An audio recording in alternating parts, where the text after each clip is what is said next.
Now, in this lesson, I want to talk to you about Python variables, and it's a really useful concept. But before we get started, first, I want you to head over to the course resources and get hold of the day one variables start replit sandbox. Or you can simply type the URL into the browser. I want you to first go ahead and fork this starting code so that you can work on your own version of it. Now, once you've done that, then the first thing I want to do is to take a look at this line of code that you should have already. And when we run this, we should be pretty familiar with what happens, right? It will ask us for our name, and when we hit enter, nothing happens. But behind the scenes, this name or this input has now been received by this function. But once that's done, it kind of just disappears, right? And there's no way for us to be able to refer to it in the future. Or is there? Well, this is where variables come in really handy. If I give the result of this action a name, well, then I'll be able to refer to it later on. So at the beginning of the line, I'm going to call it name, and then I'm going to add an equal sign. And what this does is it assigns whatever it is that the user typed in as the input to this prompt to a variable called name. So now, if I go ahead and run my code again, and I enter a name, now once I hit enter, normally there's no way for me to get hold of this anymore, right? But now I can actually go ahead and write print. I'm going to print the value of this variable name. So now if I run my code and I write a name, hit enter, you'll see that this gets printed. And I can use this at any point in my code just by referring to the name that's attached to this value.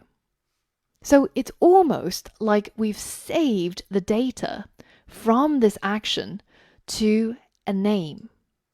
And if you think about it, if you had a phone book, let's say, and you just jotted down the numbers of people, the next time you look at this, there's no way for you to know whose number that is, right? In a sense, it's the same thing with the computer.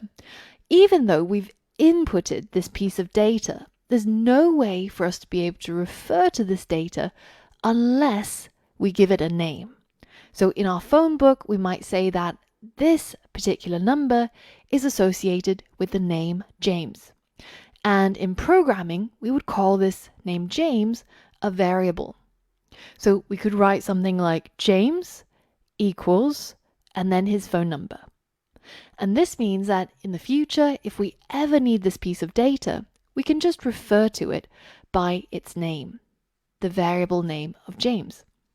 Now, as the name variable suggests, it's something that can be changed or can be varied.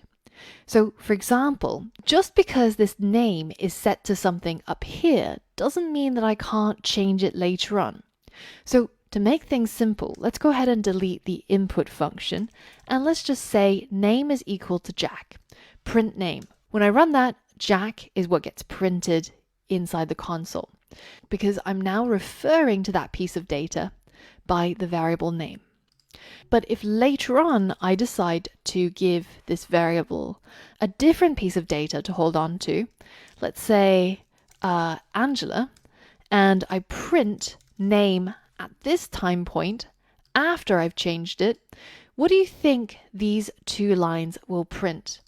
What do you think will first be printed? What do you think will be printed second? Let's hit Command Enter or Control Enter and see for ourselves. So even though they're both printing the same variable, at this point, when we first call print, it's holding on to the value of Jack.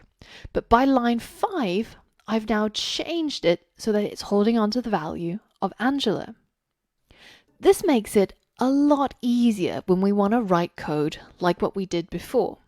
For example, this is the line of code that we had before, and we knew that we were going to get a piece of data from this input function, And then we would calculate a new piece of data using the len function.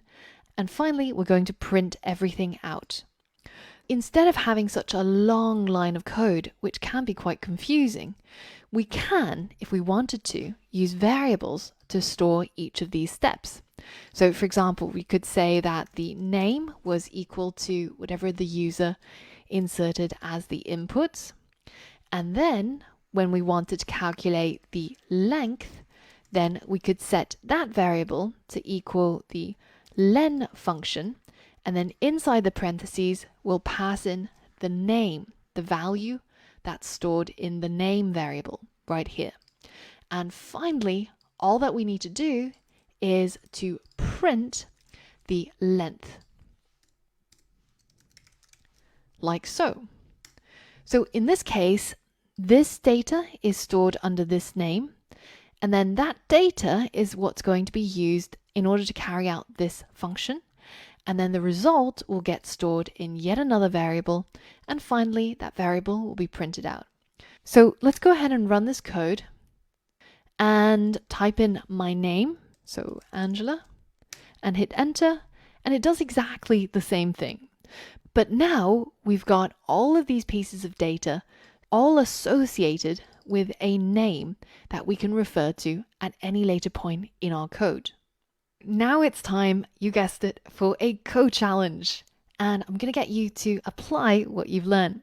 So for all of that and more, I'll see you on the next lesson.